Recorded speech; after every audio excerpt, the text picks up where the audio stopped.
ഇതുവരെ നിന്നോടു പരിഭവം മാത്രമേ പറഞ്ഞുള്ളൂ, എന്റെ പരിതാപം മാത്രമേ പറഞ്ഞുള്ളൂ.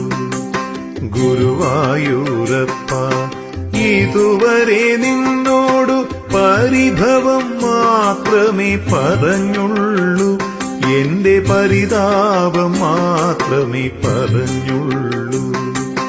അവിടുത്തെ കാരുണ്യം ഓർക്കുമ്പോൾ ഇതരുതായിരുന്നെന്നോ തോന്നുന്നു.